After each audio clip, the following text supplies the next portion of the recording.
Sunday, and I'm thinking of the importance of non-silence.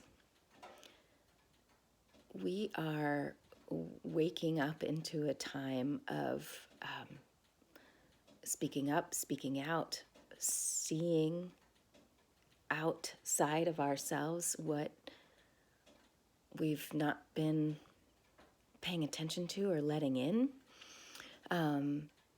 and making shifts in the way the world is so that there can be more freedom and spaciousness and peace. And there are so many things that came up in my meditation this morning. Speaking up, speaking out. I was thinking about, if we could each just one burst of energy at a time, let something in that we turn a blind eye to.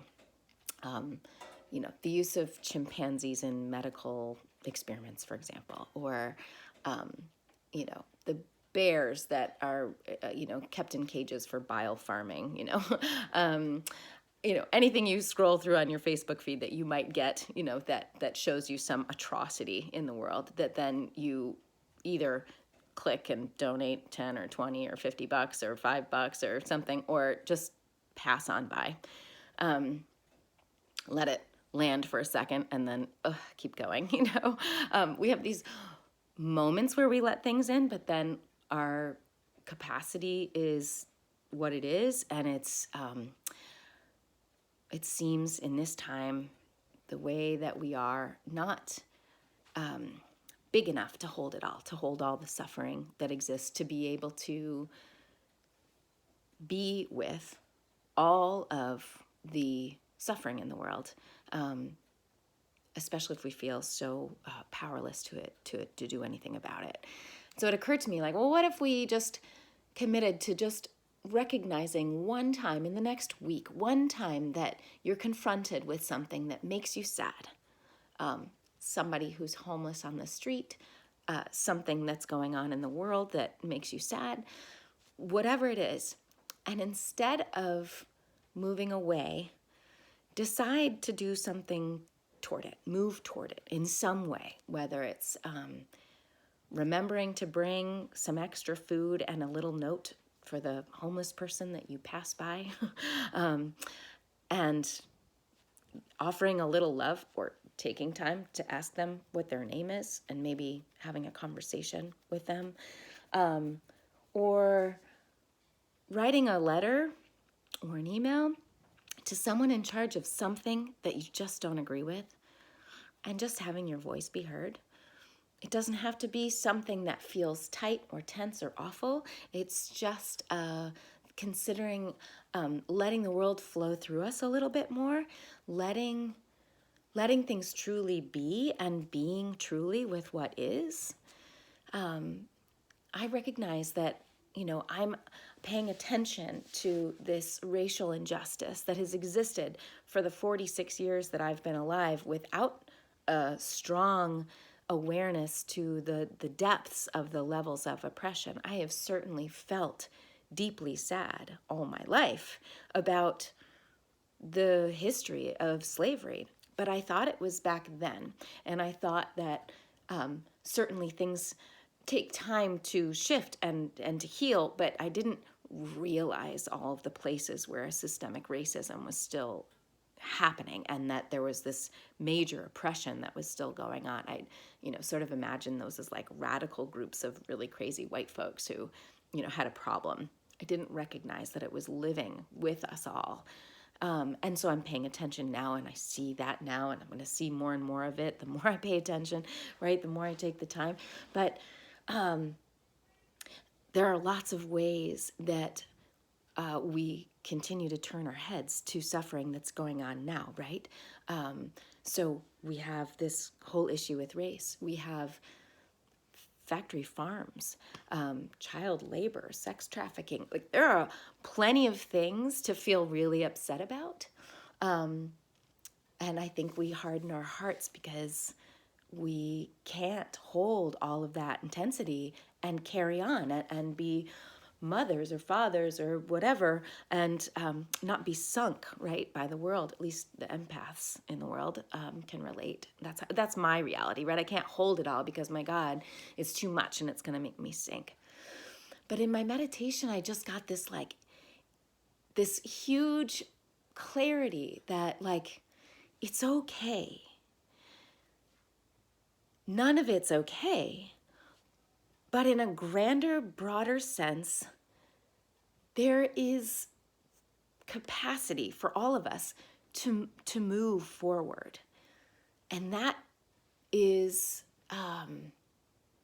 the moment where our breath and attention, I think, is most positively useful in this moment for our own health and well-being, and to aid the suffering in the world around us.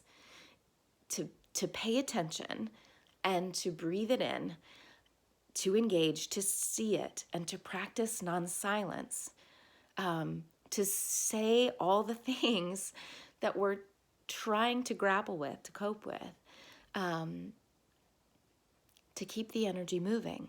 I have all kinds of ideas. I was feeling like these, this idea of it's okay, be in peace, it's all unfolding. And I think, well, like the reconciliation that happens after apartheid in South Africa. Is there some way that for me I can experience some kind of a reconciliation to my 46 years of blind ignorance? I feel like there's a cellular apology that wants to happen, right?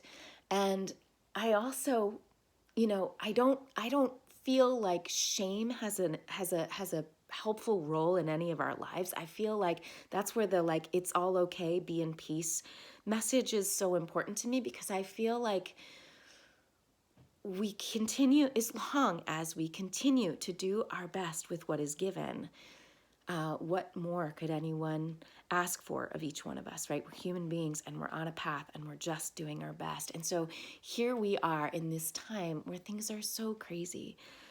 And for those of us who are in this kind of privileged part in life where COVID hasn't taken our lives or taken our livelihoods to a point where our housing or our next meal isn't in jeopardy. Like, if we're in a place of some level of basic security at this time in our lives, then the spaciousness to have a conversation with ourselves we're closer to it than perhaps we were before COVID. We have this sameness, this place in the world where we're all being affected by something at once. We're all looking at COVID together, no matter what our backgrounds are. Some of us have the privilege of time and space for deeper reflection. And with that privilege, it feels important to practice non-silence. And it doesn't mean get out there like this, like I'm doing. For me, this is the way. For everyone, there is a way to move energy forward, to keep, or spiral, right? But to keep energy moving, rather than to hold or shut down or lock up in a time of not really seeing the way through or knowing the answer. Continue to breathe, practice non-silence, and move forward. And I think we're going to move closer together. I think we're going to be better for it. I think that's it for today. The last thing, there was a poem, Mother Wisdom Speaks, and I didn't catch the author. I apologize. I'll circle back with that maybe in the chat or something.